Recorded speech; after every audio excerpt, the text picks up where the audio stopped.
Today's show is going to be about this thing called quantitative easing. Yeah? We're going to talk about quantitative easing today because we need to know how quantitative easing affects us, the poor people, the masses, because there's a reason why they don't tell us about this in school. They don't want everybody to know this. You understand? They don't want everybody to know this. And I realize why. It's a massive con. So we're going to get into it. Now, as I say, I can't hear myself. I'm just talking. So I hope you guys can hear me. Right. So I read this article, what was it, about a week ago now, and it talked about quantitative easing. Now, I said to myself, I've always heard this term quantitative easing, but let me do some research and let me read this particular article to see what it's all about. And basically, quantitative easing is where the Federal Reserve and their family banks, international family banks, print money out of thin air. They print money out of thin air to prop up a failing economy. Yeah? Printing money out of thin air to prop up a failing economy. So this is what we're going to be talking about today.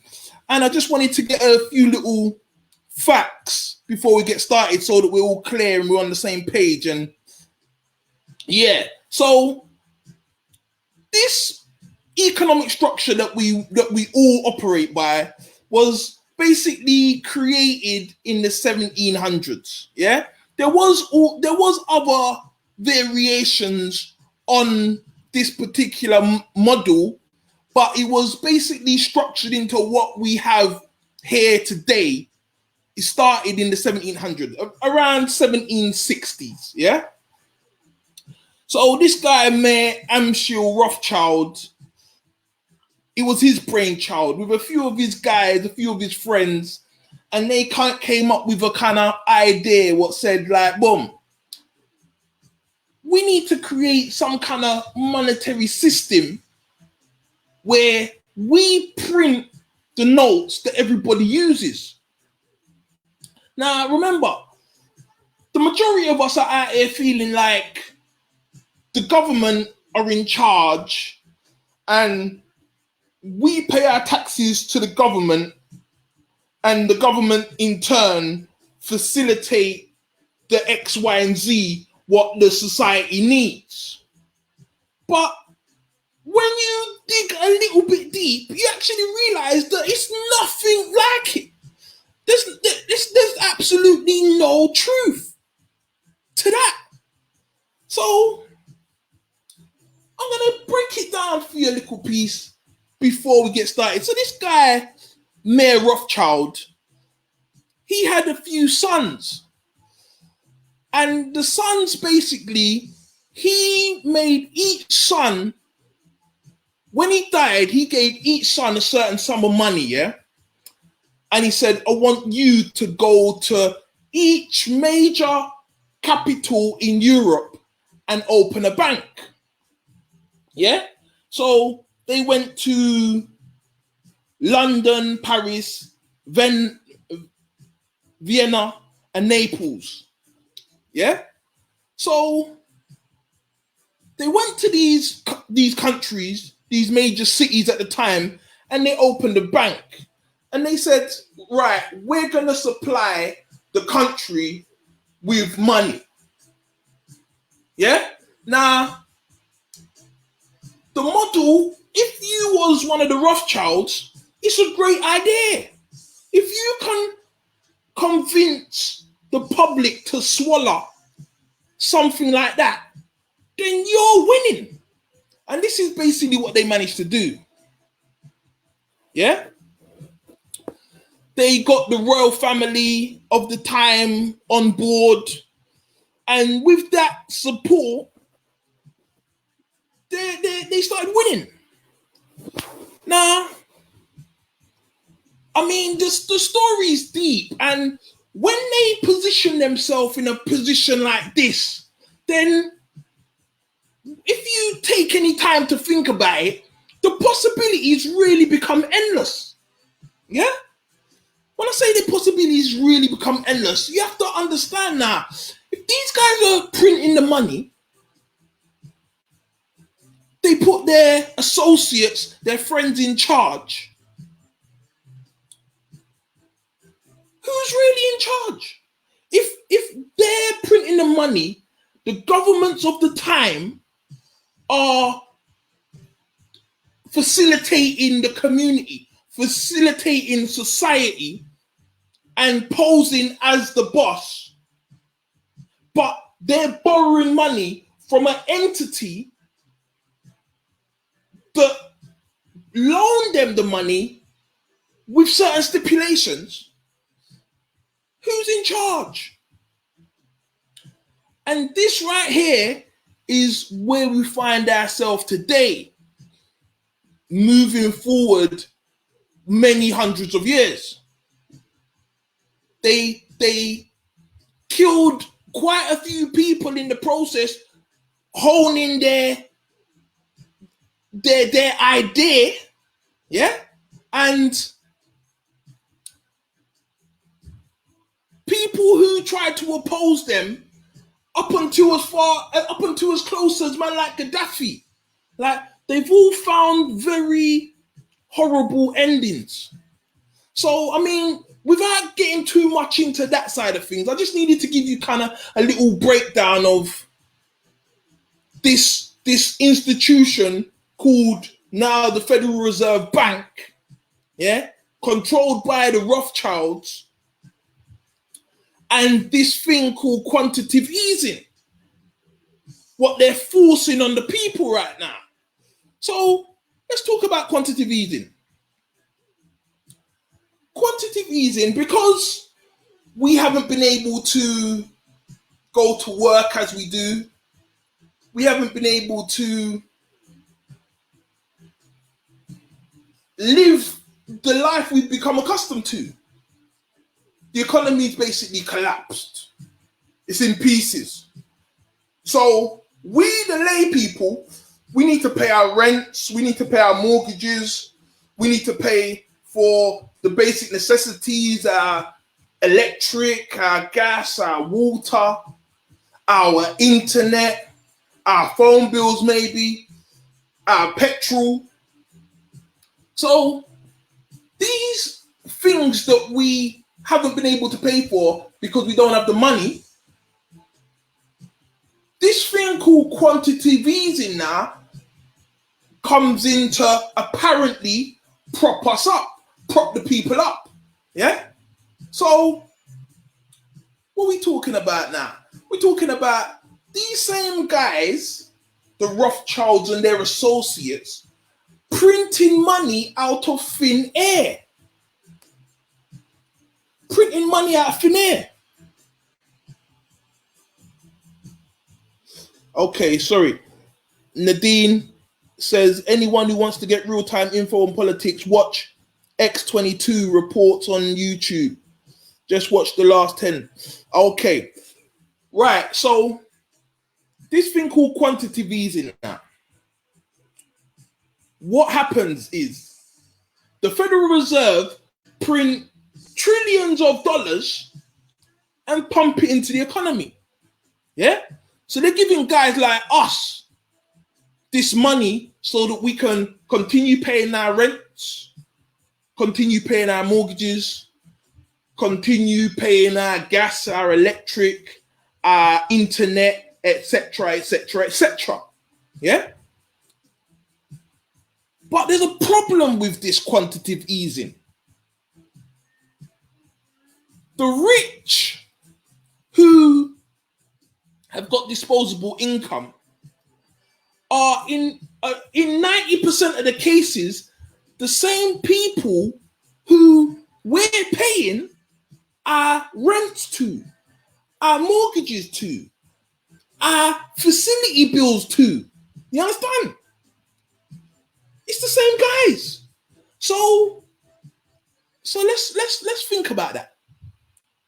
We, the people at the bottom of the heap, are being forced to accept this quantitative easing so that we can pay the rich money they don't need, so that they can what?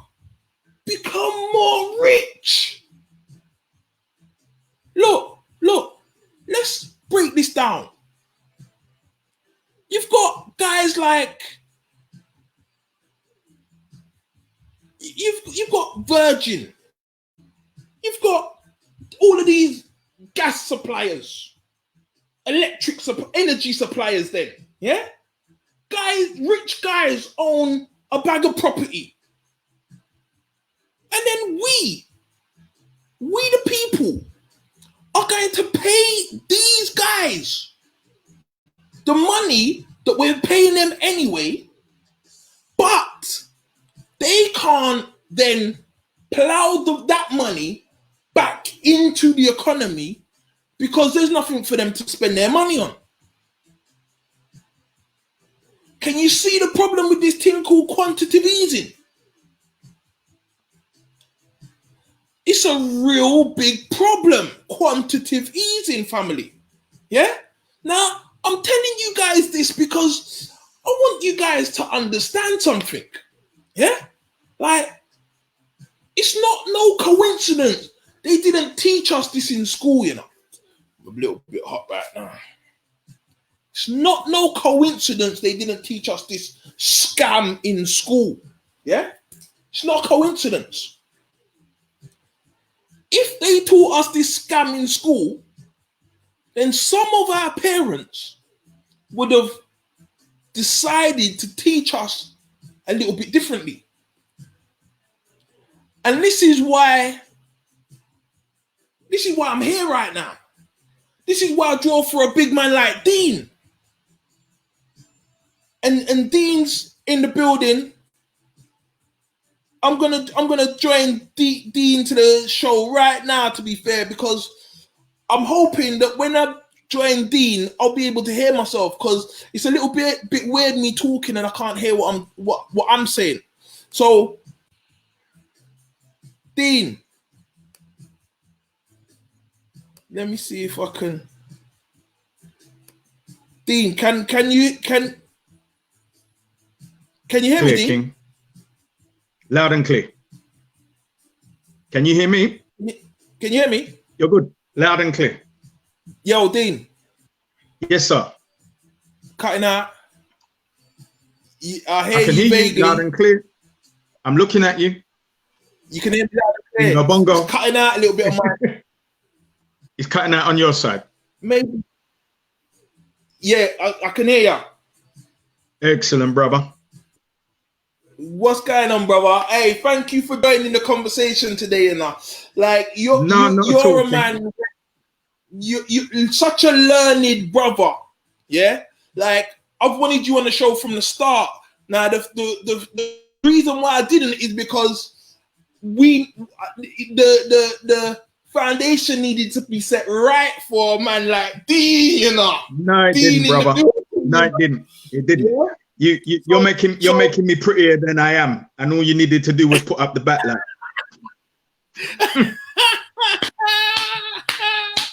Yo, I'm happy to have you. So, Dean, can you tell the people then what you do? And could you hear what I was talking about? I heard every word of what you said, and I'm going to give you a layman's version of quantitative easing as well. Yeah. So go through. Give me quantitative easing, Dean. Yes, sir. So I'm Dean Okai Snr, business owner and the founder of ADPAC, the African Diaspora Political Action Committee. Now, that is an advocacy organization, lobbying organization, and also with directors and trustees who are setting up infrastructures and policy that exclusively benefit African diaspora and British people. What we are doing in my committee where I live, which is the Strategic Advisory Committee, is creating relationships with international delivery partners, such as the ADDI, the African Diaspora region, which is our region of the African Union, the 6th region, specifically for us.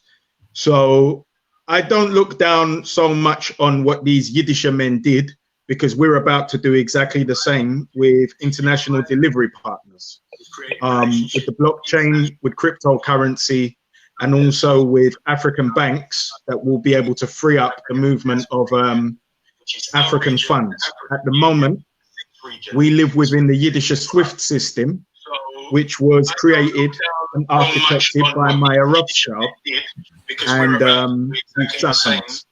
So I think your computer's on and we're getting the delay, brother.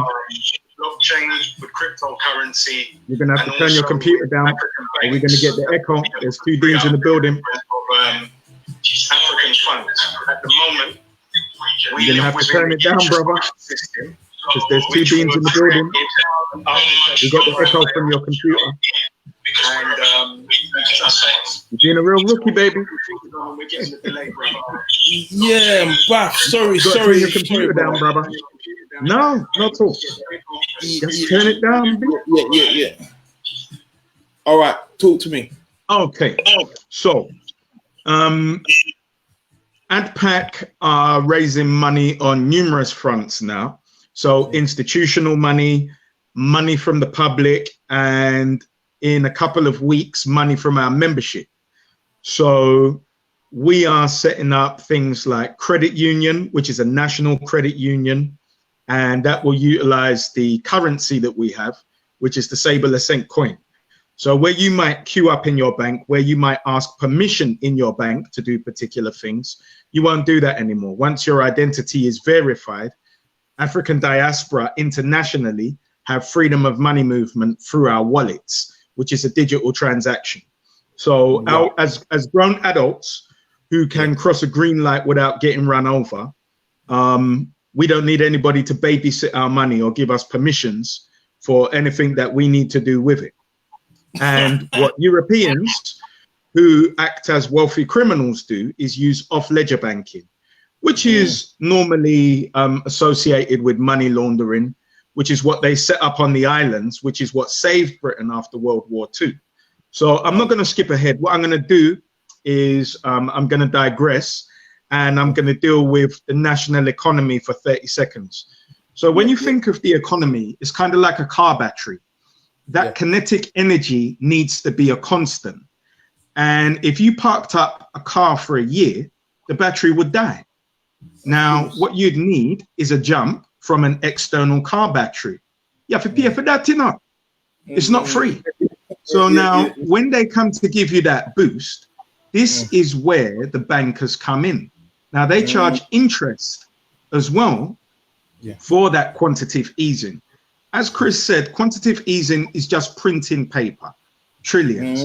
Now, the economy requires it. What you were saying about giving to the wealthy back in rents is not by force. You don't have to pay your rent. You can live in the street. It's cool. But most people will take the money from the government. I'm hard-headed. I'm stupid. I choose to draw on whatever innovation I can to circumvent that, so that I'm not beholden to anybody. Because if I take it from you at some stage, you can take it away, or you can force my hand and tell me that you want me to do this. So I might be sweeping the street for the money that I've become accustomed to relying on from you. I might be told to have a vaccination or whatever it is that might impede on my human rights. So I choose sovereignty. It's not the easiest position, but what it does force you to do is think in a very different way. It forces you to draw for all the resources around you. It will create the humility in you to listen to others. And I, for one, despise listening to others. And everybody who knows me knows that. As a man, I'm very proud. And that comes with its own set of problems, because it's very hard to ask anybody for anything, which is how I developed who I am in not being reliant upon a state. But to come back to this car battery that charges your battery, Yeah. How they came to this position, Meyer Rothschild was a wealthy pawnbroker. So how the merchants' money movement started in Venice is that under papal law, the Catholic Church, it was against papal law to charge interest for loaning money.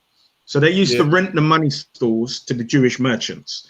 The Jewish merchants would pawn goods and give loans and charge interest. They may give loans based on security, such as homes. And that's where the term a pound of flesh comes from, because they could request the extraction of a pound of flesh, physical flesh, be cut from your body if you couldn't repay back the loan. These are real things. This is history. So Meyer Rothschild in Germany, in the ghettos of Germany, was food, and the authorities used to rob him.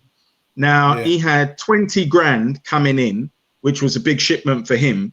And that 20 grand, you can imagine, might be worth 100 grand in terms of loans, because you're going to charge interest on everybody that you loan that to. So that source, by a compound effect, is going to grow exponentially. Well, it happens that the authorities clapped him. They knew that his cart was coming in, and they just robbed him. And that's what they used to do. They were just food, which is why they have such superior security now, because it comes from a historical place as Eastern Europeans being the most despised people in any country that they were in. In any case, he had 5 sons, and what he taught them was, one, to set up first the evolution of the pawn business, which was money lending, which became banks. Now, they didn't just go and make friends with any nation. That's not how anything happened. What they did was they set up their banks, which was a web network across the globe. So they went to France, Germany, the US, and Italy. And if one of them was broke, the other one would always be able to help out, because it was a network of banking institutions. What they learned to do via manipulation was take over national economies to be the printers and suppliers of money. So what they did was they bought, they invested in Reuters, which initially was a carrier pigeon. So I'll just give you a quick history on Reuters. So Reuters is a news gathering agency. It's one of the 3 big news gathering agencies, which all happen to be owned by Yiddish interests: Bloomberg, Reuters, and News Corp, which is where 99% of the world's source news comes from. And then you have very recently RT and Al Jazeera to give differing perspectives. We are also in the embryonic stages of forming a news gathering agency as well, with international partners, because we do require an African alternative that represents the African voice and the African perspective, and paints Africa and the African diaspora in a more balanced light than European and Yiddish news media does. In any case, I digress. So Reuters was initially sending messages for the stock exchange via pigeons, carrier pigeons.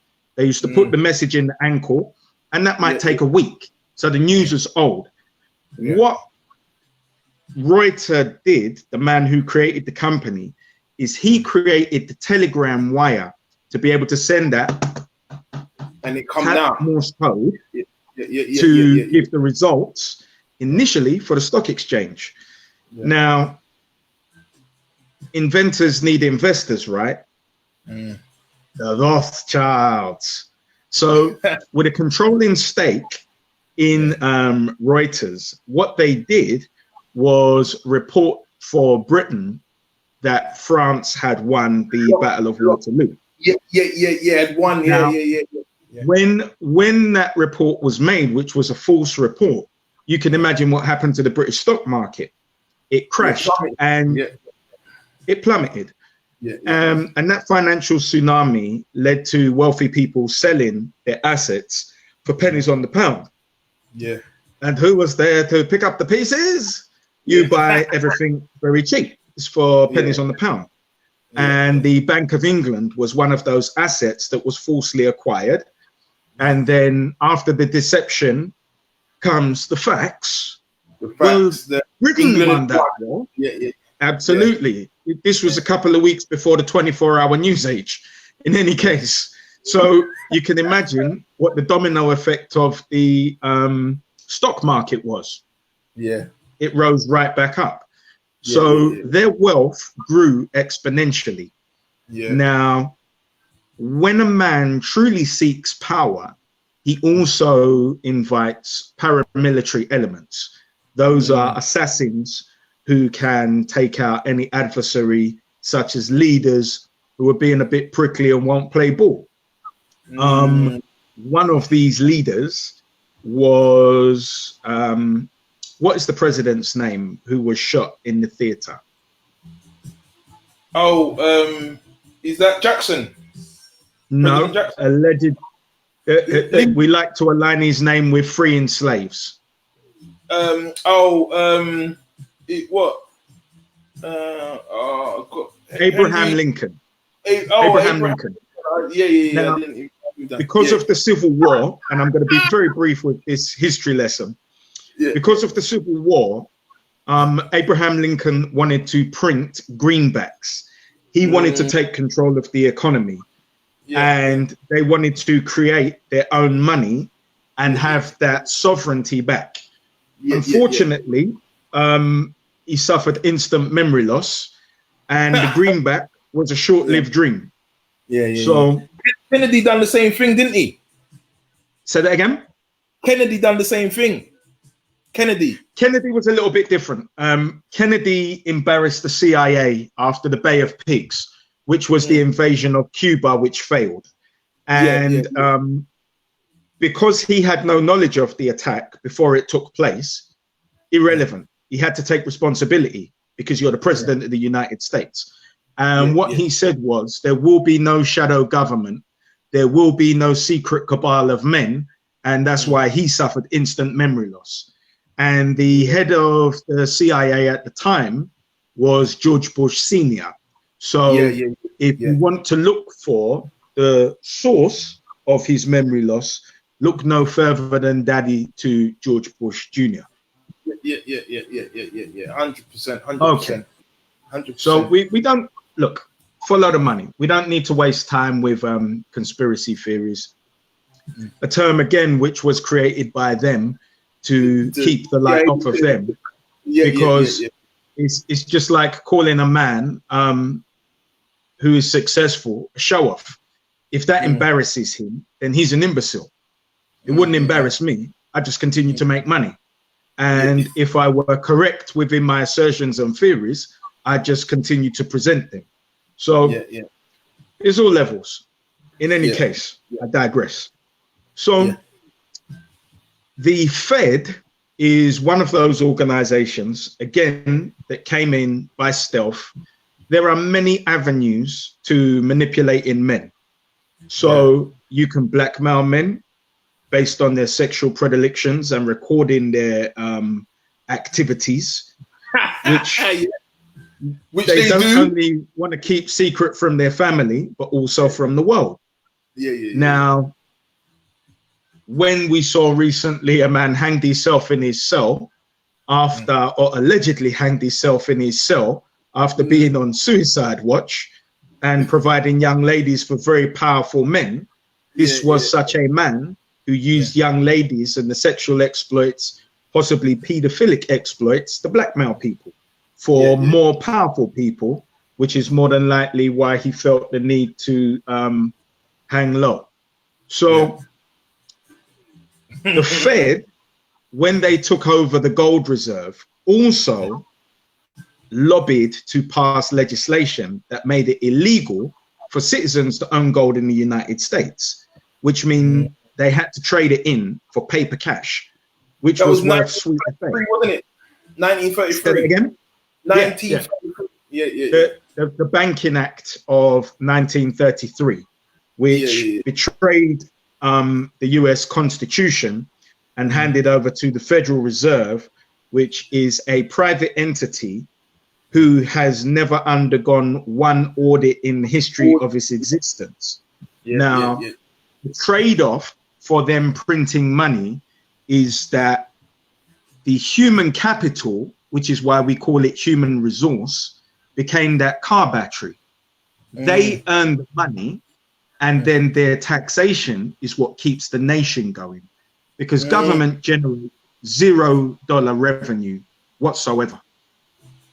Their revenue comes from taxation, which comes from the Fed. And then what the president and the senators will do is go to the Fed, and they will knock on the door and they will ask for money. So now being in place as the printers and authority of money, they will loan money for wars, which is the most expensive mortgage that any nation can take on board. And those nations are no longer sovereign nations.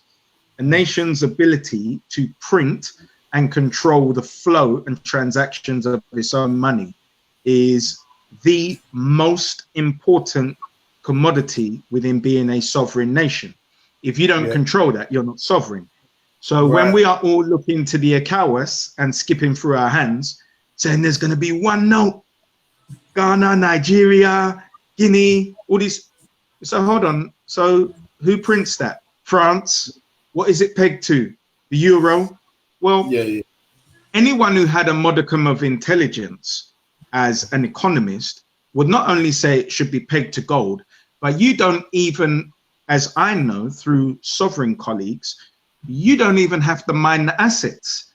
You can use the geological studies in a trust to draw liquidity based on knowing what gold is in that cave from the geological study.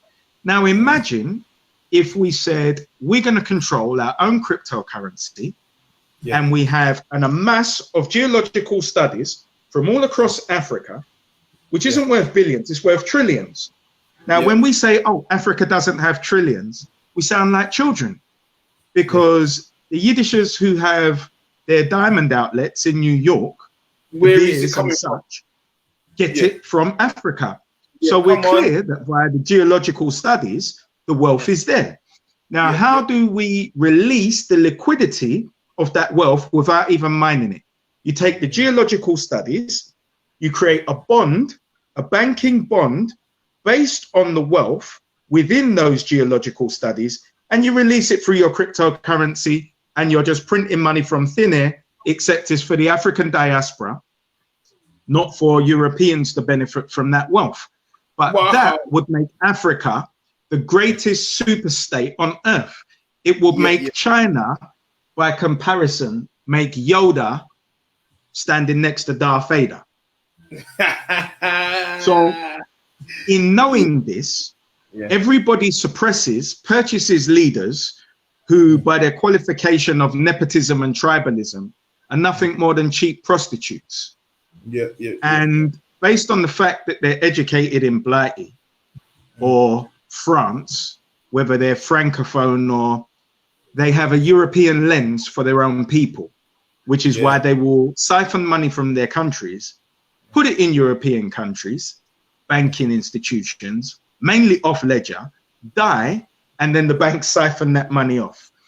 And even in terms of identifying corrupt African leaders, they'll say we're freezing these funds and confiscating them. Now, they're not returning them to any nation on the African continent. So this is the Yiddish web economic game. To counter that, you must establish from thin air your own currency. You must also then give that currency a value proposition. When you've given that currency a value proposition, you release it, and then via us being human batteries and endorsing that currency, we give it a true societal value. Now that's where we are right now with our coin. So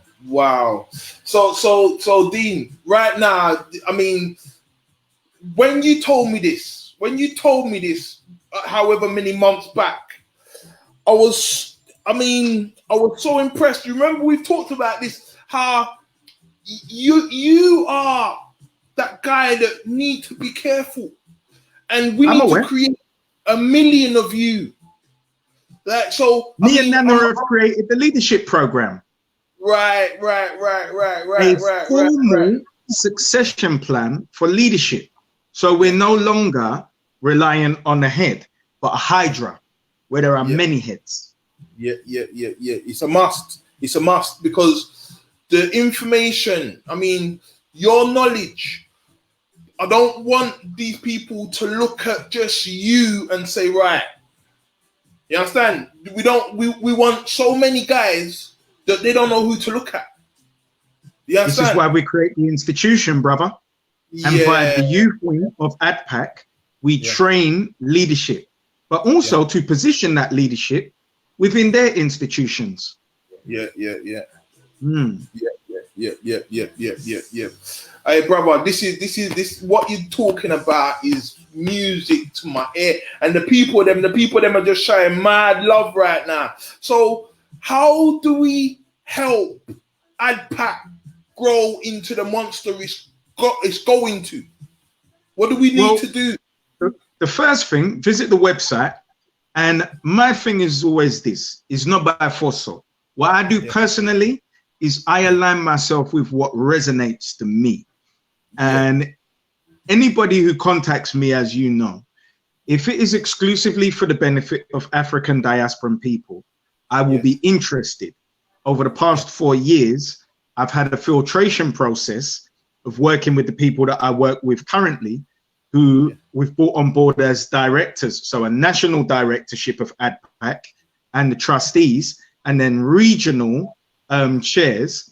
So just to give you a background on ADPAC, regional chairs are in all of the boroughs for chapters where we have strongholds, where we'll hold monthly meetings, and also in Birmingham, Manchester, Leeds, Sheffield, the West Midlands, and there's somewhere else that evades me because I keep too much in my nut. But essentially, if everybody goes to the ADPAC website, which is adpac.net, and we'll put it in the link details as well, and sign up on the Become a Member page. Now, to sign up, they're not signing over to sign up for £5 a month, which it will be, but just an expression of interest. And then we'll send you information because you filled out that database. But what we actually want to know is that people are real people. We don't have time for trolls, and we're definitely going to identify that people are real people. So how does it benefit us? ADPAC is in the middle of running numerous census right now. So that, remember, we're being mapped by Facebook, tracked by every social media, which is better known as behavioral modification software. So we are mapping exactly what the British African diaspora is worth to the United Kingdom. We have a census on how many eligible voters there are by borough, because we always say our vote doesn't count, right? Yet we're not organized enough to vote as a block so that we can go and knock on a candidate's door and say, listen, son, this is Brixton. There's 200,000 black people registered within the borough of Lambeth. And we are either going to vote for you or we're going to vote for your adversary based on what you specifically ring fence and make promise to us to deliver. Now, you have some freehold building stock. We would quite like it as the majority of this borough. And that's worth 200,000 votes to you. And we are holding you to account. Now, either you're going to release it or we're going to go and make this same offer to your adversary, and they will release these 2 commercial freeholds that we just want you to sign right over to our trust. Just sign it over. It won't even hurt in the 1,400 that you own within the borough. Just do it. It's leverage. So we want to know what borough, what county you are in as a registered voter, so that by county and borough, we can map our voter influence. So we no longer say voting doesn't work. No, we can say, here are the figures. Here are the ages of the voters. Yeah. Here is our regional campaign. This is who we're going to vote for in this borough, because you might vote Conservative in that local election and Labour in that local election based on who is going to free up resources. So one of those commercial freeholds might be converted into a school where we deliver the Diamond Enterprise curriculum, an entrepreneurial curriculum created by Kay Johnston as a free school. And then we would plug in various rites of passage organizations adult educational programs after the children have finished with the school from 8:30 to maybe 5 o'clock. Then it becomes an adult educational institution from maybe 5 o'clock to 8:30. Now that might be cultural learning programs. They might be academic learning programs. They may also be parental learning programs. So our educational institutes will look very different from this European lens that we have now. And the whole point of ADPAC is to infuse an African lens in every single thing that we do. So in health, daycare drop-in centers that might have holistic health. For instance, Mariandina, which is an immune system prop-up, which before I heard of Dr. Sally, before I heard of Dr. Sebi, I heard of Dr. Sally with Mariandina and people who are being cured of HIV and many different ills and realigning the immune system. So we have to understand what works. Within the network of international players that we've just come in, we've just made direct contact with Ambassador Arikana. We've got direct contact with the African Diaspora region. So now, like with that young leadership and Mr. Terry Riggs' vision, we now want to create that international exchange across the diaspora and the continent of young leaders. And me and Nana have a funded leadership program, the Manage program, which goes across debating, problem solving, public speaking, Mashufa martial arts, and Tai Chi meditation. So it's a very holistic 6-week introduction. Then there is a 12-week individual program of those young leaders, young men 18 to 24. And we're now working with a partner to create a female counterpart version of that as well. And then there is a mastermind, which is the end element, so that you have the alumni of 10 in each group. So what we have at the moment is funded for 20 young men, which is a pilot. Now, the success of that will lead to wider funding for the program. And then we use that as our template to continue and then just churn out the alumni. Now, that alumni of 10 are a backup because it's a very lonely road. So we are creating within that formal framework of leadership training and succession plan training, a support network of 10 young men, 10 young ladies from your group who all give each other the psychological support, the economic support, the introductions via industry that they're entered into, whether it be IT, whether it be politics, whether it be entrepreneurialism, international trade. What we then do is surround them with mentors who can open the doors and create a clear pathway into any particular industry internationally. Yep. Dean, massive, you know. How long did it take you to put this together? What drove you to decide to put this together? I've always been of the mindset since I read Malcolm X when I was 17. However, as young men who make excuses say life gets in the way. And then I've been through a million organizations over the course of 25 years.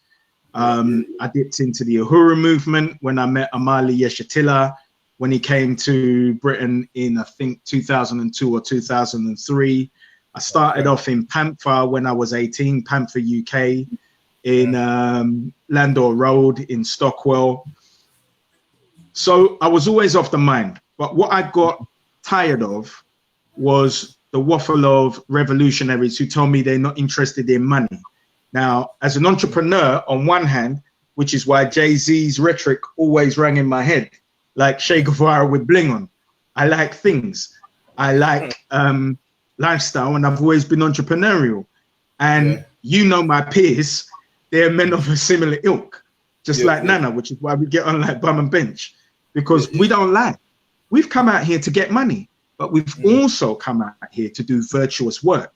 So when I hear people, oh, I don't want money, you say, well, that's definitely balance the two. Yeah, you can balance the two. I have money blocks, but that is a real money block and poverty mindset, because the world is abundance. Otherwise, I wouldn't even be working with a brother now whose technical team have built out a cryptocurrency, because we would have had a mindset of scarcity. You can't create out of thin air. You're relying on what they give you. It's not finite. It's abundance. You can create, I create brands out of thin air, and tomorrow is real. So we do that. We have a live event. It's called the Thursday Club. Iola's going to give you Thursday clubs that are going to be virtually hosted in a couple of weeks. So the Solution Room was the impetus, which is about 3.5 years ago. Now that was a think tank to go through the filtration process of personnel, to pump the ideas around, to get clarity about exactly what we need to deliver based on Dr. Claude Anderson's tenets of powernomics. Now, the tenets of powernomics are the spine of ADPAC, but what we have done is add the international element, because when Africa is strong, we are strong.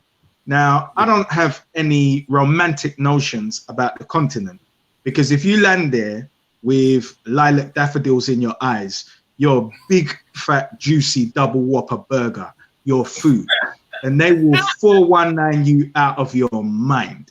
Until you come back cooing with the pigeons, possibly smelling a little less fresh. So what we do is done with pragmatism, done with men and women of a similar ilk, with track records which are demonstrably honest. Now, what we are doing with them is setting systems which are very formalized, and even down to King Nana Teta, who I was speaking with last night. We are now going to formulate a Ghanaian Chambers of Commerce and work alongside my brother Daryl with the cryptocurrency, who's working with the US Chamber of Commerce, which represents the Black US Chamber of Commerce, which represents 1 million Black US businesses. So we duplicate, create the turnkey system, and then deliver anywhere, which is modular and scalable. Even ADPAC is being designed as a modular and scalable model so that we can hand off to France, Germany, Holland, and then all of those will plug into the ADDI and the diaspora region in the African Union. So that, and then we use our own currency, which is a Sable Ascent coin, which frees us from the money manipulations of the SWIFT system and anybody being able to take our currency and dump it on the open market and devalue it. Come on. Wow. Let me read some notes. If I could just wheel up some of the things you have said, Dean. Imperial Majesty Night. What are you saying, Imperial Majesty Night? There's a lot. This is the level we need. Yeah, exactly. This conversation is right here. What's going on there? What's going on? Schooling for our children needed ASAP. Yeah, so Dean was talking about what you and Nana's creating. I've also created the Sibs program. I've got 4 programs, but what I'm going to be focusing on initially is the Strengths Identifier Beginners or Business Support Program. Now, what I want to do is we know that when the dust settles on COVID-19, the landscape's going to be totally different. So right it's now, already totally different. It's already totally different. What I want to be doing and what we're doing, I want to instill a new mindset in our young to be creators. We need to start teaching them how to create values, create products, services, goods that the people want, they need, or they love. Yeah? Yep. That is the key moving forward, because this thing begging bowl going to beg the European for jobs or the Indian or the Chinese man for jobs. Like, yo, it didn't happen before. In the new age, dead. So we have to totally change our minds. We have to be educating our children differently right now. And everything you say, Dean, I 100% agree with, because we've tried to assimilate into the Europeans' way. And all they've done is shit on us time and time again. That's everybody, man. Like you saw it from morning, and you was rebellious in the sense where you said, "Nah, I'm not even going that way at all." Like some of our parents taught us that get a good education and go and look a job. You understand? We had skills in X, but our parents said to us, "Nah. You're gonna do Y.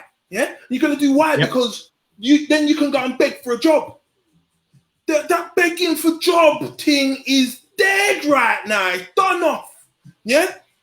If we was teaching our children as youths, our children would not be in this position that they're in right now. So we have to, as you say, we have to understand the power of us as a community. We need to block vote strategy. We need to strategize with our block voting. We need the buildings, as you said. Yeah. We need to be teaching our children our syllabuses. Yes. So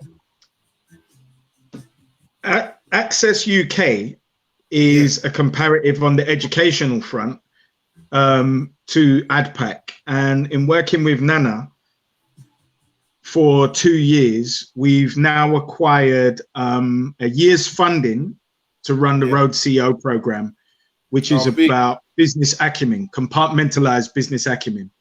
Yeah. So we got 2 years funding to put 200 young people through the Road CEO.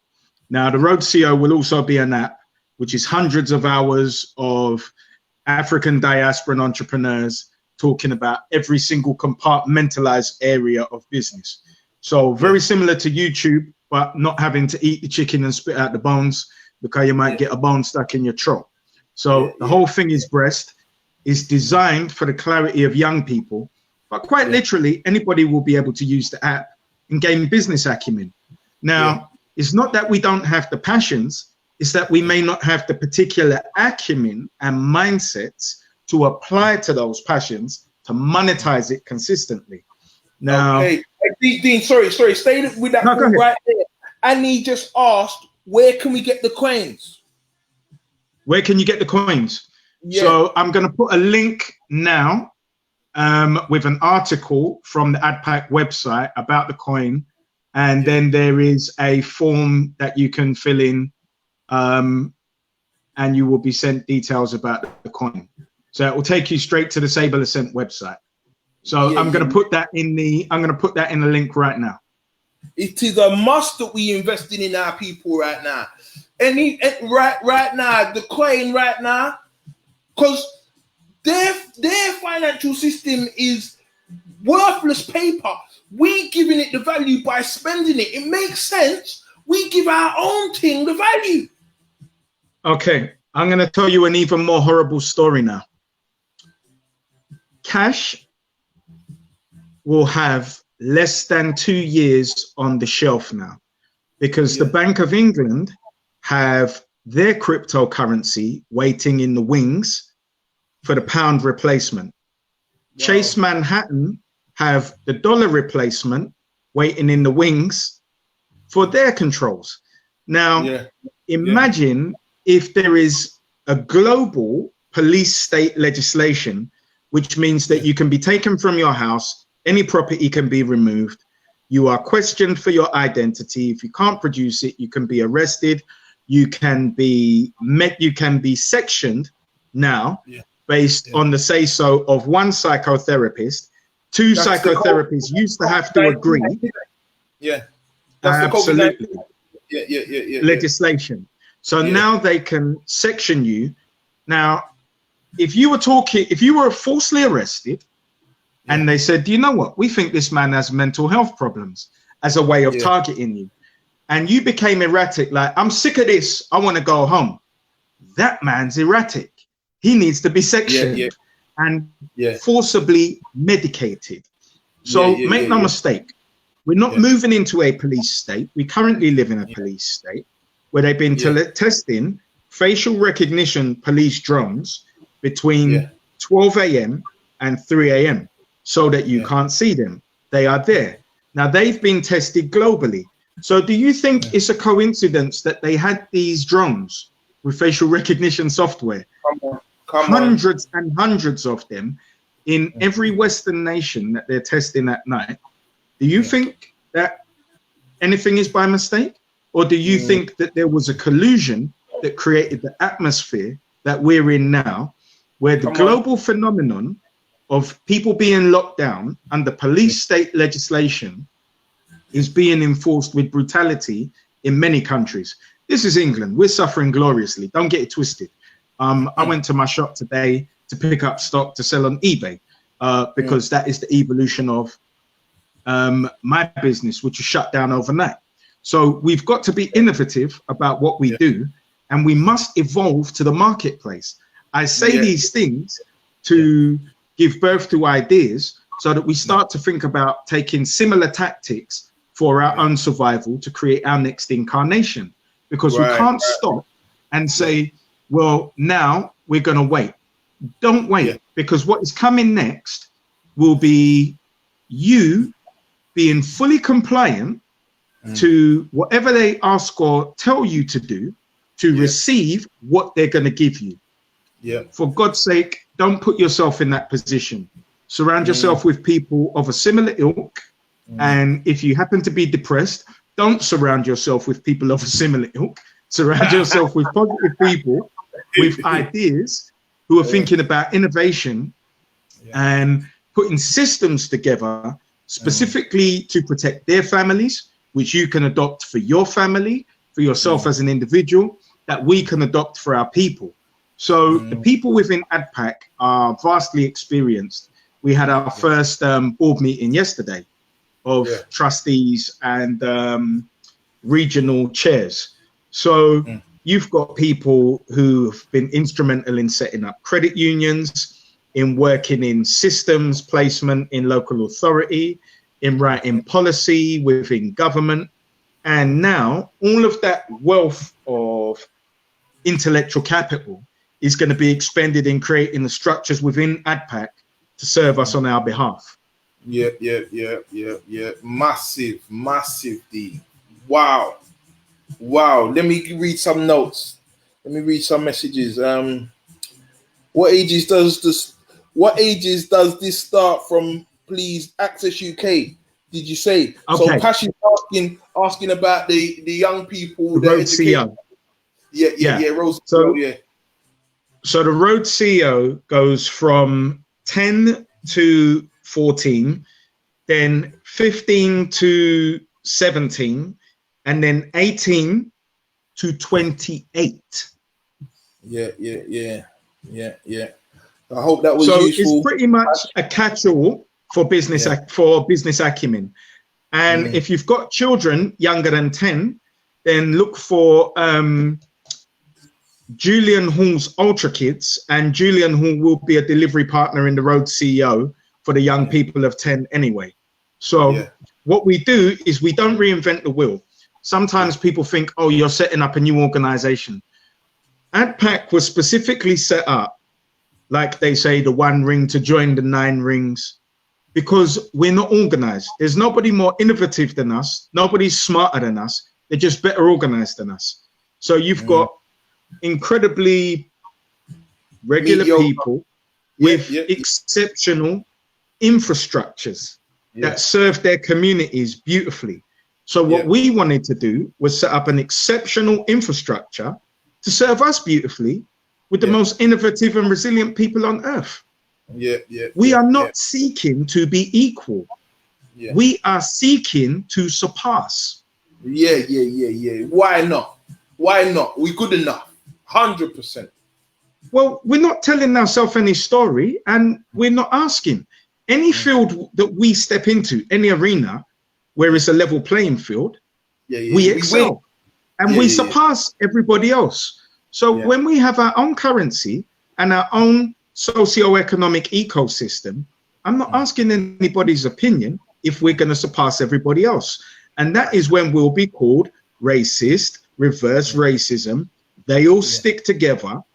The key with articulation is to embarrass you out of your position.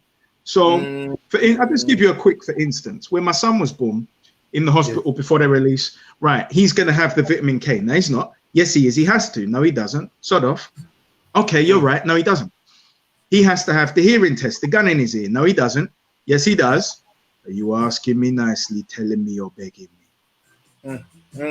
Okay. You're right. No, he doesn't. So then what they do is they use the doctor's threat at the end. We won't sign you out. Well, I'm leaving then. Now, are you formally telling me I cannot leave without any of these vaccinations or so-called vitamins or tests? Are you telling me that is the law? No, we'll sign you out. Thanks. The key is to embarrass you out of your position of clarity. Now, what you will convince yourself with that voice of doubt that has been sown in you from school because you're an ethnic minority, a less than, which was endorsed by your parents in telling you you have to work twice as hard, which means that you are half the man or woman. Come on. You know. The second part of that is when they send the health visitor to your house and they weigh your baby, they check for the physicality, and then they tell you, you have to go to your doctors and do this. No, you don't. And the health worker, again, will agree, no, you don't. It's to embarrass you out of your position of clarity. So whenever you're winning, whenever you're aware, my role as your adversary is to make you feel a little bit psychologically inferior in order for you to play ball. Right. Dean, let me jump in right there. Please. And statutes are restricted in scope and given the force of law only when the governed consent. I keep on saying this in my show, you know, like that's Black's law. That's their definitive law book right there. Acts and statutes are restricted in scope and given the force of law only when we consent. So all of this, it's all garbage. Yeah, you see, as long as the Queen of England, the royal family's there, common law applies. Absolutely. Common law applies. Sovereignty lies in the common law. So also, boom, bam. In the strategic advisory committee is our sovereign underwriter. Now, our sovereign underwriter creates the trust which our entities lie in, which is in common law, which has nothing to do with legislation, which is why national legislation, which is what sets us up outside of their system and makes us a protected people within the borders of the United Kingdom or any other country that we set these structures down in. Mad. You're covering all the bases, Dean. I love it. We have a very strong team. It's not me. I was the least. The beauty of yesterday was I was the least qualified person at the table in the meeting. Mad. And this is why it is, Dean. This is why it had to be the right time to get you on, because I mean, we had these technical difficulties at the beginning, but what you're bringing to the table, everyone needs to hear it. Everyone needs to understand it, and everyone needs to get behind it. Yeah? That's what I'm going to be doing to assist. You understand? Yeah. Anywhere I can possibly assist, I'm going to assist, because, as I said to Ray at Sunland, yeah, like, we can't be upset with the Indian man and the Chinese man or the European man. If we can't feed ourselves, they must treat us like boy. They got to treat us like boy if we can't feed ourselves. So I say the same thing to Ray. I say, listen, Ray, anything I can do to assist your business, I will do, because I can't feel the way how these Indians and the rest of them are treating our people. Yeah? And they must treat us like that if we can't feed ourselves. But I'm going to be frank. We can't feed ourselves. Huh? They're not treating us anyway. Let me say something. As a sovereign, if you walk into an establishment and somebody has no regard for your person or respect for your coin, leave and spend it somewhere else. It 100%. is not by force. So if you tell me you actually spent your money in an establishment after being disrespected, you did not convey respect and you did not deserve respect. See, now this is the thing, Dean. This is the thing. Exactly. I agree 100% with what you're saying. What happened if we the people don't support the Sunlands of this world and they go out of business? Then at the end of the day, we need to eat. What I'm going to say right now, the organizations on the ground doing the work. Talk to me. Our brother Ray in Sunland could never go out of business, because now we have a department for trade and industry within ADPAC, and Yvonne Witter will be connecting Ray with suppliers and stores where we make the national signposted database of, so that you know immediately this is a source of Jamaican imported food, which is black owned, and now it's there for the entire marketplace to see and order from. So the whole point of ADPAC is to break down into our areas of business: education, the justice system, housing. So one of our remits is to build a housing association, working with developers, working with our brother Bola, who's an OBE chartered surveyor. So bringing all of these various expertise and diverse expertise together to represent us across every area of life, including health, education, politics, justice, media, in establishing news gathering agency, and also creating the database of all our owned news outlets to be able to supply them. So just imagine if Dawn Butler is attacked by any particular European individual or anybody else, what we would do is put that story out to the entire network of news and media outlets. So they attack that individual day and date. They've never been lit by 4,000 outlets on one day saying their name and demonizing them. So now we're dealing with organization. Years. Sorry? Which is what they've been doing to us for years. Yeah, absolutely. So what's good for the goose is good for the gander. And what they will do... As you said, Dean, we're not reinventing the wheel. Talk the thing, family. Yeah. So we're not doing anything differently from anybody else. And the key is, whenever we build and organize to a critical mass, what happens is, which is why I have specifically extrapolated myself from society and remain self-reliant, is they offer you a job. They'll create an organization. They'll give you a title. They'll give you enough to keep you full belly, maybe 140 grand. Now you're balling out of control as far as you're concerned. And then what they'll do in 5 years' time is they'll stop paying for the building that they've supplied. They'll withdraw your funding, and you will have stopped all the work you were doing to build this organization, which will now become defunct. Now, that is what happened with Trevor Phillips, which is why he was absolutely useless to this independent inquiry. with the Race Equalities Organization. And then they said, you know what? We're just going to fold that because we can. We can. Because we can. Because we can. So the game was to draw you. Yeah, because we can. So the game was to draw you away from your peers in creating a critical mass that would have given you an independent, self-determined solution.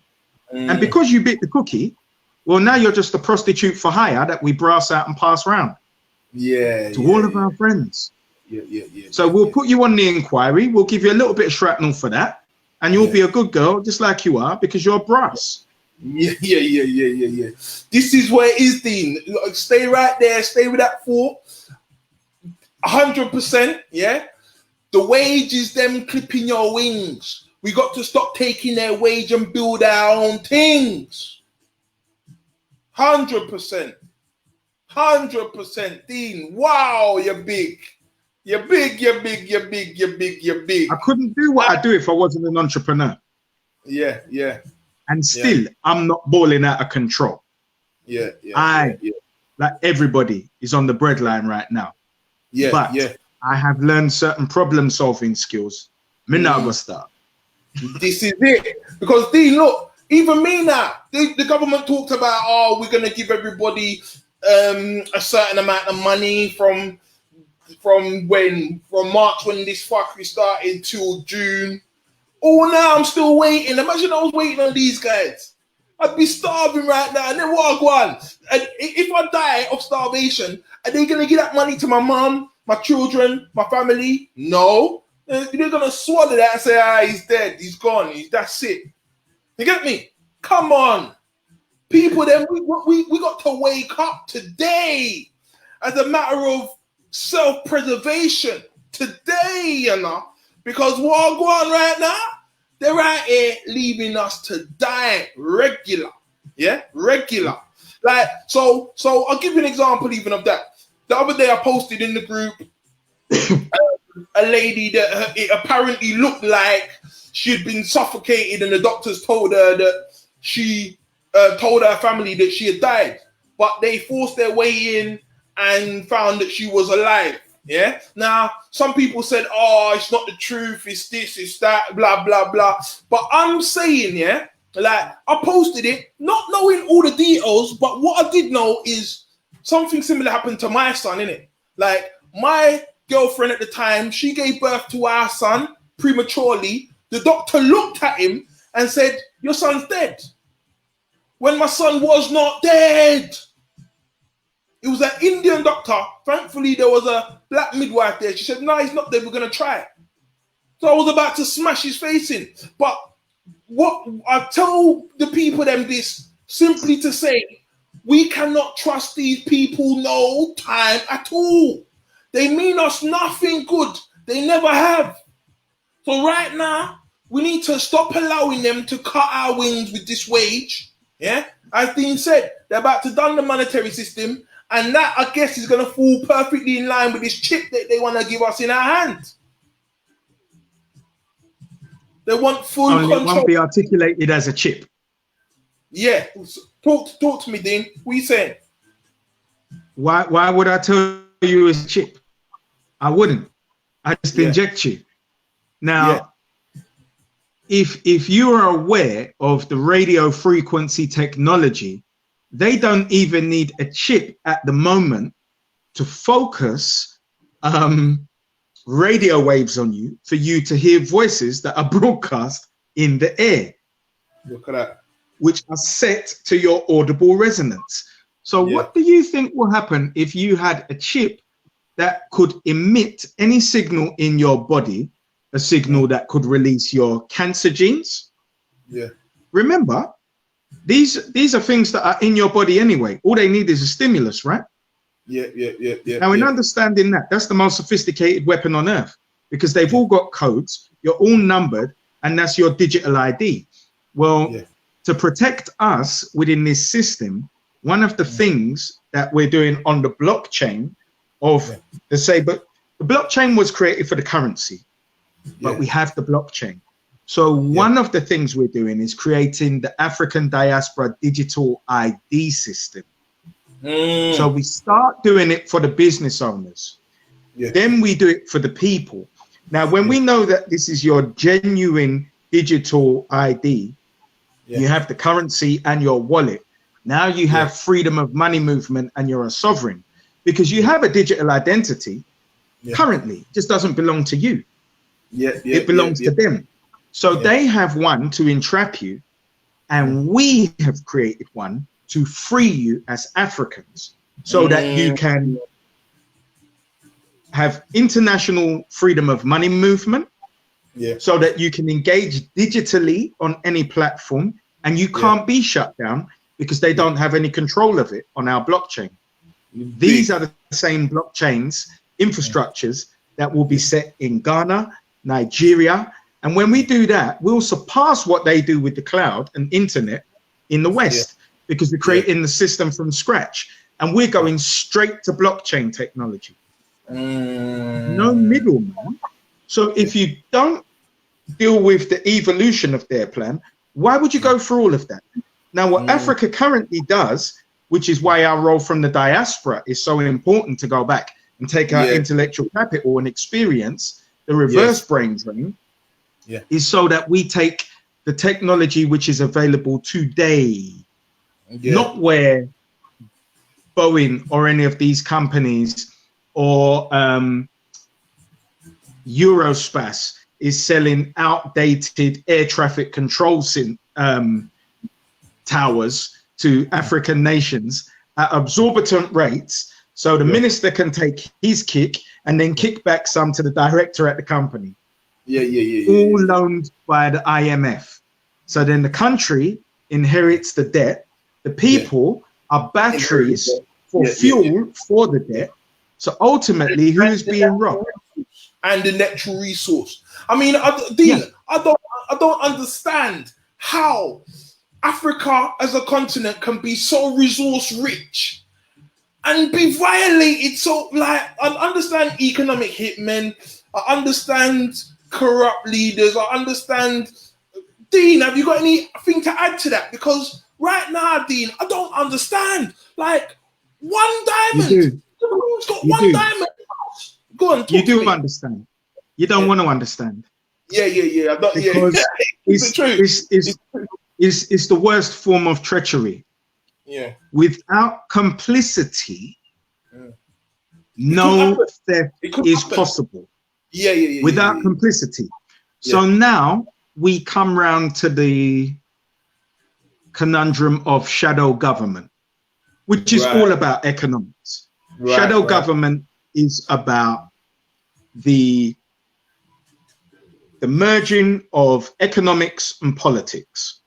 So a CIA, for example, which is another private entity that undergoes no audit, which is self-sustaining with black bag ops, such as drug trafficking. Whenever there's a war and the CIA come in, heroin or cocaine distribution will go through the roof.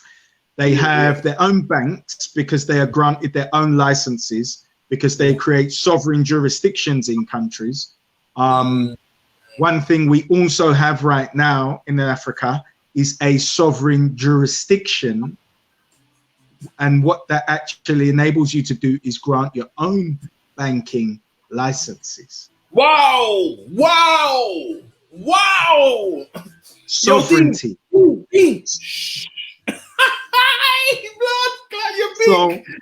So the thing, it's not me. These are colleagues.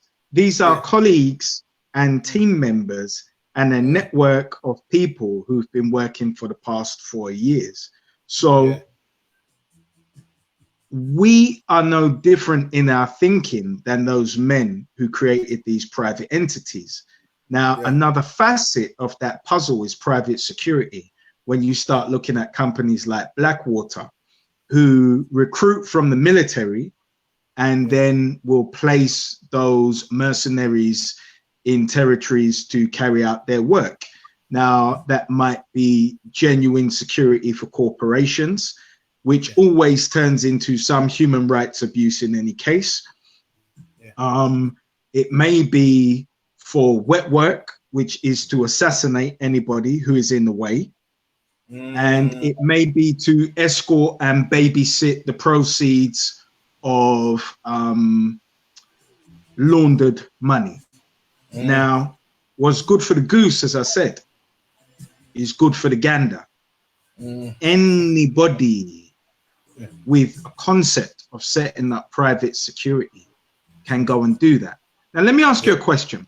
Why do you think the United States government would tolerate a CIA as a private entity who are known to launder the proceeds of drug money? In fact, they sell drugs and illegal arms. Why do you think the government of the United States would allow a CIA to exist? Well, my understanding of even how the CIA was created, and correct me if I'm wrong, because I know you're going to know this, but my thing is this. I heard that when Kennedy decided to back the British in World War II, yeah? No, not Kennedy. Kennedy wasn't in government. It was the 60s, brother. In the 60s, what, when they created the CIA? Right. I will tell you where the CIA was created. Nine wealthy men came together to create an intelligence service. Now, an intelligence service has several facets. An intelligence service is self-sustaining in creating its economic ability to survive. An intelligence service is a spy service. As much as they say international, is domestic and international. And it also has a security component, which is its ability to dop anybody who gets in the way of its agenda. Now, the reason they are tolerated by the US government is because it is politically expedient to have them in place, which means that they can create any black bag operation and create plausible deniability, which is the gap between the government and the outcome. No, now, I get that. Sorry, carry on. So to ask you a question, if that political expediency works for the United States of America, why wouldn't such political expediency of a private security agency work for African nations? Oh, 100% it will work, and it's necessary as well. I concur. Yeah. No. This is a madness right here. What you're doing, and as I say, Dean, you know, from morning, I've been with you 100%. I'm just concerned certain times when I think of a great mind like yourself. And I mean, to be honest with you, in this time, I've seen a lot with respect to people either showing themselves leveling up, or some people have kind of evaporated. You understand? Some guys who are like, right, you're big in this thing. I've seen some guys kind of like waver and die in this situation right here, and I've seen some guys level all the way up right now. So guys are starting to show themselves, and I love it. And as I say, my thing is got to be, and if I get licked down tomorrow, I'll get licked down tomorrow, but we've got to create. Can I beg you a favor? Can I beg you a favor? Go on. Stop using that language. Yeah. I'm gonna drop out a young man in a whole body. I'm not going to a place. And if you come to take something, you better prepare for lose where you come for tech. We as people must stop that language, knowing that words are spells. Let me take your mind back. You remember when we went to the mayor's office? Yeah. Remember your man, Reggie Stepper? Yeah. Winding himself up. I'm not going to get in this building. What did I do? I put my hand on his shoulder, right? Yeah. And I looked at him. Yeah. And I said, big man, we're both going to be upstairs. You don't know me. You don't know who I am. I said, I don't have an invite either. And you got the mayor's office security telling us we can't go nowhere. I said, not only are you going to look at me, but you're going to laugh and you're going to shake my hand. I said, you are in your own way. And it was vexed. Now, do you remember sitting at the table upstairs having a coffee? Yeah. Yeah. I remember you even left early that day. Yeah. Because what I did when I surveyed the room, I knew that it was a mapping exercise to clap out intellectual capital. And I said, I'm not having that. So I went and picked up my son and took him shooting. They got the replica guns in Camden. So we just went shooting some AK-47, some Desert Eagle. It was lovely. And it was a hot day as well. I remember. I did take the opportunity. You remember? What I did take the opportunity to do was go and get everybody's cards that I didn't know in the room. So there were about 200 people in the room, and it was effective what it was effective for. I knew very quickly from doing a quick scout of the room, I said, this is a mapping exercise. And what it was is there was a young lady on our table, I think she's about 23. And I said, they said, this is your facilitator. I said, who are you? Dabba. Oh, how old are you, my lovely? 23. Oh, I'm off. Dean, so what I was saying is we got to make 1 million Deans. We got to make 1 million Garveys. We got to make 1 million X's. This is because we got, you see, this what we're doing right now. These planting the seeds that we're doing right now, they can't done, you know. This is what we're coming from behind, but we're gonna end in front like we always do. Love it, Dean. Love it. Thank you for your time this evening. So what I'm putting up now, I'm actually putting the links to the ADPAC site with the articles. So I'm just putting up the managed training, which is the leadership succession plan. So I'm just putting the link in now. So all of the things that we're working on, and what I say to people is if they have any particular expertise and want to get involved, get in where you fit in. Email is there. Yeah.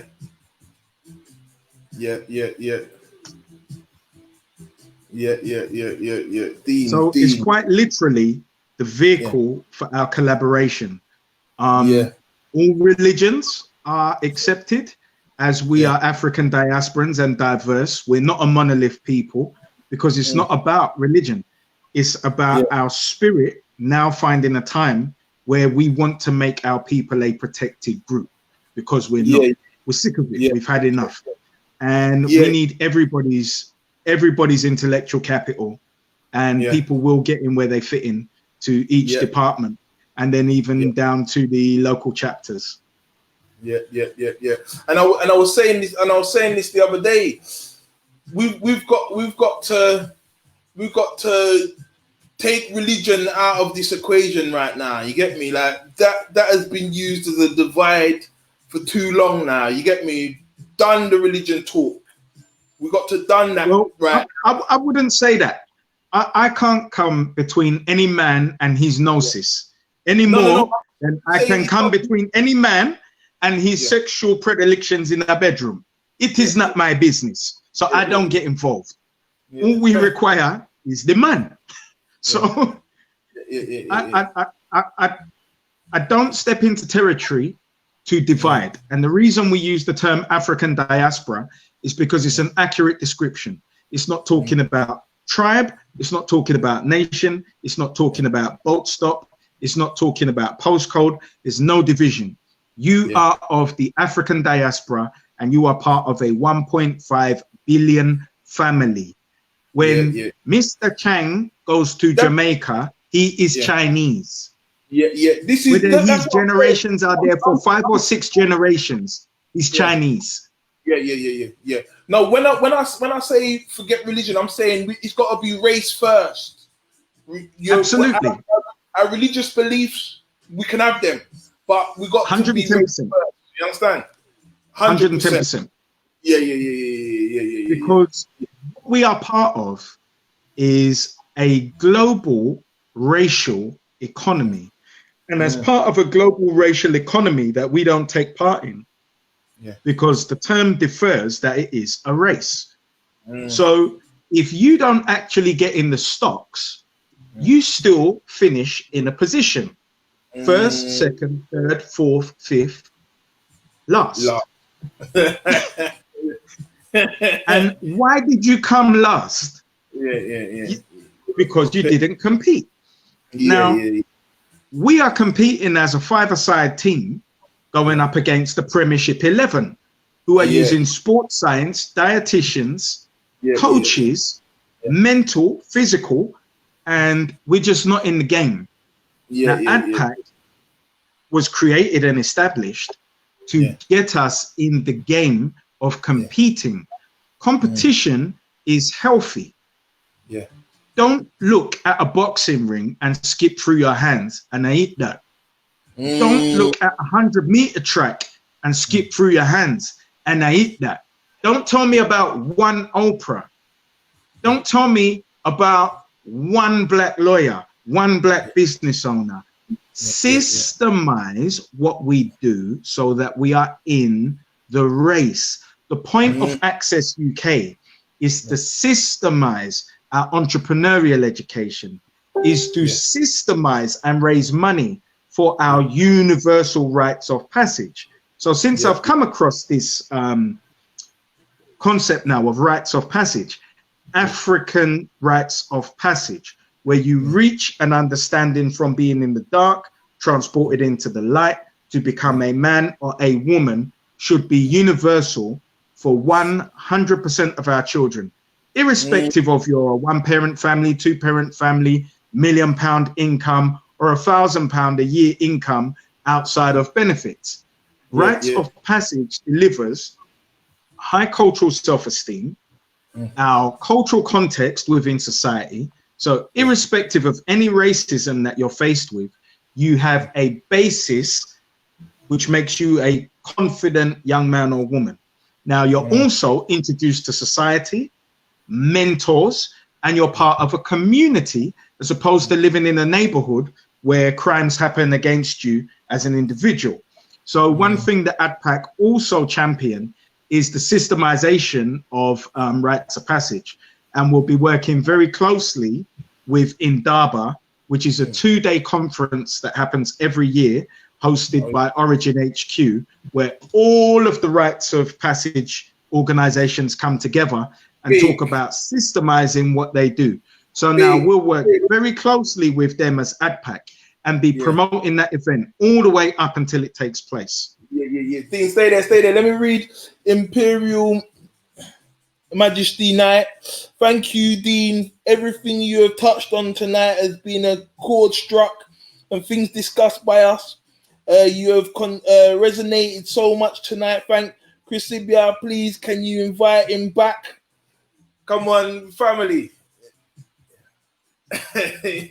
You've gone down 100% success, Dean, because I mean this show right here is initially supposed to be about books. You know I'm a writer. I've got several books coming out, and I mean that is what the show was all about. But since this COVID-19 situation happened, I've become reporter, I've become this, I've become that right now, and I said to myself, Dean, I need Dean on, you know. Dean's levels is just mad, and it's something that we can all get behind. So I said because to myself, it's exclusively for us. Yeah. Come on. And right now, if we ain't gonna get behind something like this, then we deserve whatever we get as a community. That's Absolutely. the reality. We deserve what we get as a community if we're not gonna back an infrastructure that is strong. Every element of what we need to move forward as a society is within ADPAC. We have to get behind it. We have to push it. You understand? It's our vehicle now. It's our vehicle to build. So, yeah, Dean, love what you're doing. Love it. But no, by my side, there's an army of vastly more experienced men and women. Yeah. That's mad. Because the levels is high. You understand? Like very high. Me now, look, my background is not the academic at all. You understand? I found academia late in life. So So, I mean, when I hear someone like you speak, it resonates because I'm not an idiot and I know that our people None of us are, King. Yeah. So we're made to feel like idiots because we might not be able to articulate the point. And that's where we get embarrassed out of our position of clarity. Yeah. Dean, the platform, anytime, as I say, anytime you need me to assist in anything, I'm here because it's nation building and nothing else matters. And the one thing I want to say is that we must forget about this so-called leader thing and avatars. Nation building has nothing to, nation building, the acquisition of sovereignty and building infrastructures has got nothing to do with individuals. Yeah, exactly. It's got to do with creating systematic processes within institutions. You can't inherit a title. If I went and got a lordship, you can't inherit that. If we build a school, not only are your children going to inherit that, their children are going to inherit that, and their children's children, and it will remain within our ownership in trust, where no taxation is paid, no ground rents, no rates outside of their system under our own self-determined curriculum. This is what we're putting in place. It's not about individuals or avatars anymore. That day is done. Done. Dean, you're big, you know. You are big. So blessed for having me on, brother. Yeah. I'll let you go right now, Dean. Thank you again. You've left all the information you need, the people that need. Yeah? All on there, brother. Good stuff. Appreciate it, King. Thank you, Dean, for coming on. Yeah? Pleasure, brother. Yeah, man. Big up. Peace. Yes, people, them. I hope you guys enjoyed what Dean had to say. I hope you found it useful. And I hope that we all can share. We can share what Dean had to share with us, with our immediate circle, who then can then share that same information with their immediate circle. And we build, because that's what we've got to do. Right now, this is self-preservation we're dealing with. It's self-preservation. Right now, what's our next 2-3 generations down the line? What is our future generations going to look like if we don't do something right now to improve the state of our affairs? We're leaving a mess for them. 100% it's a mess. So, ADPAC, I 100% endorse it. Sunland, I 100% endorse it. All of the organizations in our community doing the work on the ground, I've got to send a shout out to the Jimmy Asher Foundation. We've talked about Access all day. We've talked about ADPAC. We've talked about Road CEO. We've got to send a shout out to Gangs Unite. We've got to send out to Israel, the King's Peace Treaty. We've got to send a shout out to Wipers. We've got to send a shout out to Mentivity. Taking Positive Steps. Black Child Agenda, Manhood Academy, Father to Father, 100 Black Men. And the list goes on and on and on and on and on. We got to get behind the organizations in our community doing the work. It's as simple as that. We've got to teach our young how to navigate a new world. I touched on it briefly. I'm going to touch on it a little bit more now.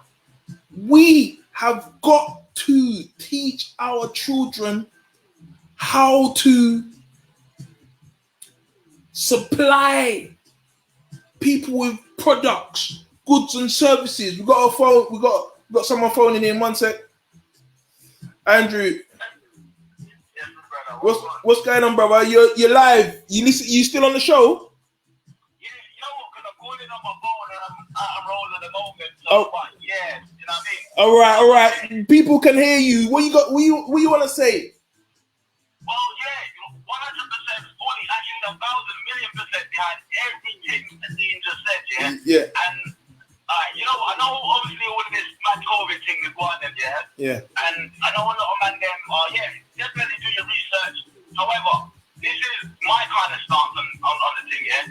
Go ahead. I feel like a lot of people are empowering it by actually, you know what I mean? Like, dealing with those issues. Like, I still say that this is a thing for for British people to deal with, for white people to deal with, because it's their corrupt system. Yeah. That's fucking up the show. Yeah. So for me, I feel that what we need to do now as black people, we need to put all our efforts and energy into what Dean is saying. Yeah. That's the way I'm feeling now. Yeah. We need to stop looking at, as you said, we need to stop looking at the government, looking for them to provide us with solutions, and thinking, the government, they have no power over us. Yeah. They only have power because we give them our attention. It's agreement, isn't it? It's agreement. If we don't agree to whatever legislation they want to implement, they got no power. It doesn't apply. Yeah, exactly. So, with them with no consent. And also, because the reality of every single blood clot, something that's there on this planet, it's human power. It's our power. Yeah. It literally, if you don't give your energy, don't give it your time, don't give it your breath, it will not manifest. Yes. And this is what a lot of people don't seem to realize. Yeah. Stop looking at what say, literally when you say the word government, every time you say the blood clot word, you're empowering it. Yeah. You start chatting words like black community, how we're going to raise up our own currency, all of this, all of that. You see what I'm trying to say? For me now, when I'll be honest, I'm passionate about this thing now, in the sense of, when I start hearing this black man then start chatting about next thing and like chatting about European or thing there, I'm like, you know what, brother, fuck that now. I don't even want to hear about that now, because them things have never done nothing for us before. I don't know why the hell you think it's going to do something for us now. So, let's just literally forget about it now. Honestly, we have to live in this system right now. Yeah. And we have to deal with it. I'm not trying to say be an idiot. Yeah. But I'm saying, we got to get behind the ADPAC. That's the reality in a nutshell. 100%. Hey, go. Yeah. Respect, brother. Yeah. Thank you for the call. Yeah. Yeah, man.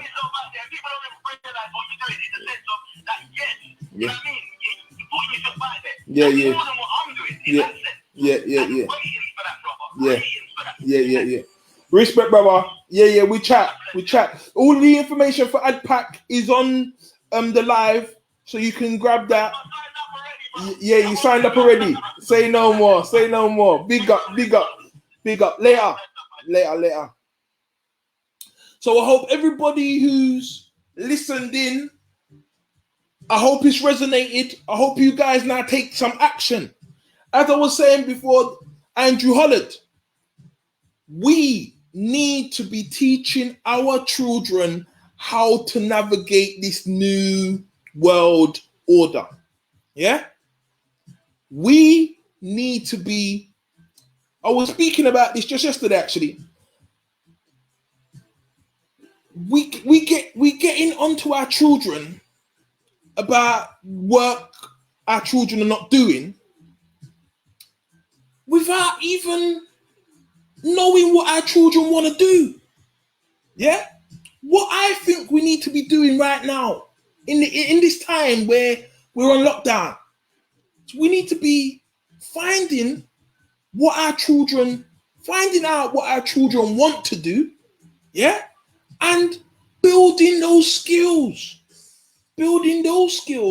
and designing structures around, because the majority of our young people, they want to be in some sort of stardom arena, whether it be sports or music or blah, blah, blah. Now, I'm saying that's all well and good, but 90% of the time it's a myth, yeah? So what do we need to be teaching our children? If that's what you want to get into, yeah, keep on trying. But also, yeah, if you want to get into sports, then learn about management, learn about being an agent, learn about different aspects of what it is that you love, so that our children can operate on a level playing field, because it's never been level. The playing field has never been level when it concerns our children. So we need to make this playing field level by any means. Yeah? By any means, we must make this playing field level, and we're good enough to do it. We've got all the skills we need to do it. So now we have to think about it. We have to do it. As I said, as Dean said, if we sleep in this time right now, we don't utilize this time right now, what we have, in the calm before the storm, you know. Because let me tell you something. This is the calm before the storm. We need to make sure our children are ready for the storm, because it's coming. And we know. And history is going to be written regardless. What is history going to say about you? That's the question. We're all out here feeling like, you know, I'm just one person, what can I do? I'm just one person, what can I do? Nah. We all born in greatness. If Marcus Garvey could do what he done, if Malcolm X could do what he done, if Martin Luther King could do what he done, yo, we can all do better. We've got to start planting them seeds. We've got to start planting them seeds. Show me some love if you're feeling me, family. We've got to start planting the seeds. But everybody in the group, I don't know, you heard me already. You heard me loud and clear from weeks ago now. We're planting the seeds. These conversations that we have, the guests, it's powerful. We got to take this information and we got to build on it. We've got to build on it now. I hope everybody has signed up to ADPAC. I mean, me, Israel, Colin, we was talking about it the other day, you know. We honored the Most High, aged us, ripened us, ready with the knowledge and the wisdom we have at this age to do what we need to do for our people. Honored. We're taking it on right now. Lovely. It's a good time. Let me read some of these. Let me read some of the notes. Thank you for the love, guys. Yeah, we got to share. Tony Cox, big up, brother. I'm on 100% in. Yep. It's that last chance, Annie, for real. Yep. Yeah. Nation building and nothing else matters. That's right. That's got to be the order of the day, the week, the month, the year. moving forward, it's nation building and nothing else matters. We don't need to concern ourselves with no one from we are concentrating on nation building. It's as simple as that. It's as simple as that right now. Yeah? When the dust settles on this COVID situation, it's like we reset. It's really like we've reset. So we're all going to be, all the guys at the bottom of the heap are going to be in the same position. Yeah? This quantitative easing thing going on, yeah? We're kicking the can miles down the road. If we don't do something about it, our 5th, 6th generation down the line are going to be feeling what's going on now. Yo, we've got to get behind our own thing. We've got to get behind our own thing. 100%. 100%. I'm backing that. I'm backing that. Yeah. LD, it's great. It's a great time to be alive. Yeah, it's a great time to be alive. You know, a few weeks ago, I was having a moment. I was feeling like, boy, like, they got us locked in. Like, we didn't know what's going on. I was feeling weak. I was feeling a little bit, I was feeling fragile. But, and I remember saying that the day, it was a Tuesday as well, and I was doing the show in the evening. And I remember saying to you guys, like, yo, I weren't feeling doing the show today. But as I've done the show, like, I felt the energy come back.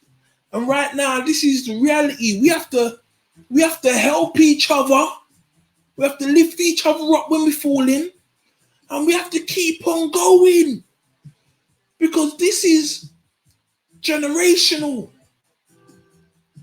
If we don't do something, as I say, and I'm going to keep on saying it, history's going to be written regardless. What is history going to say about you? Right now, I've got 3 books on the road.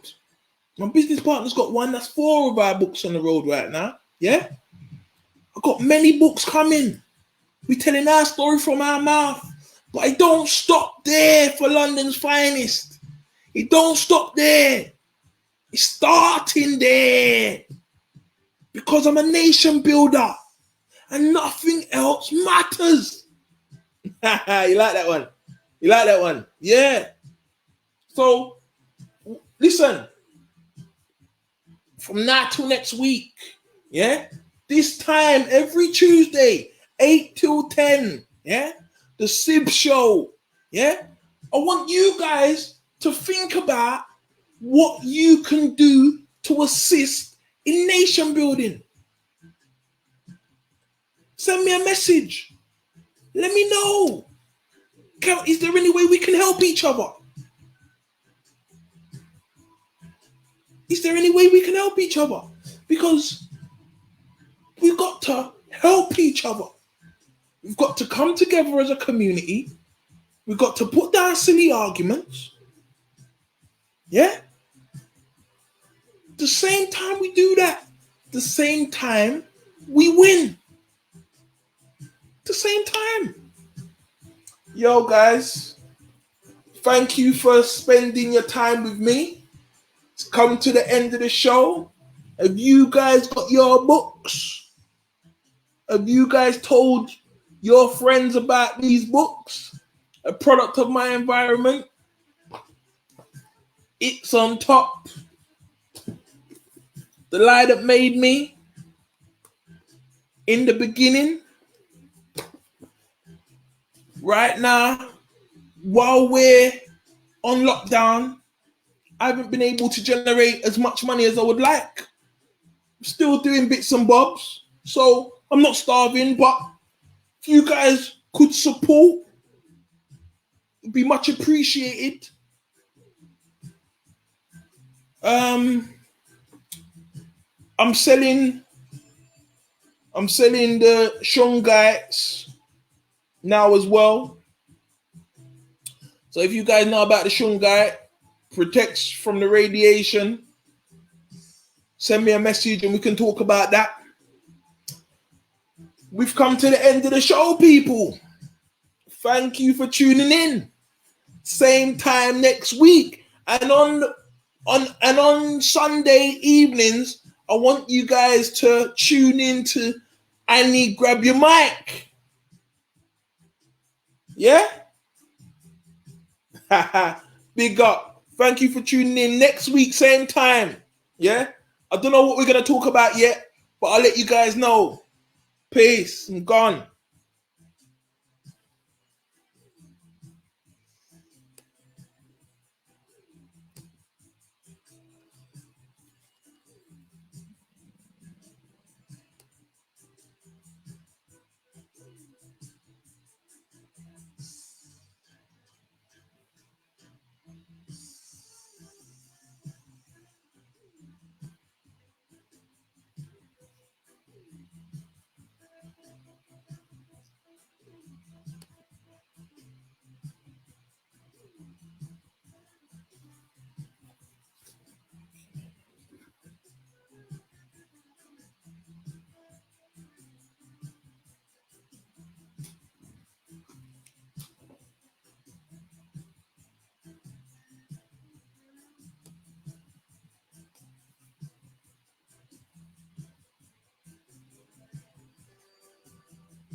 Yo, brother, big up, big up, big up, big up. Thank you.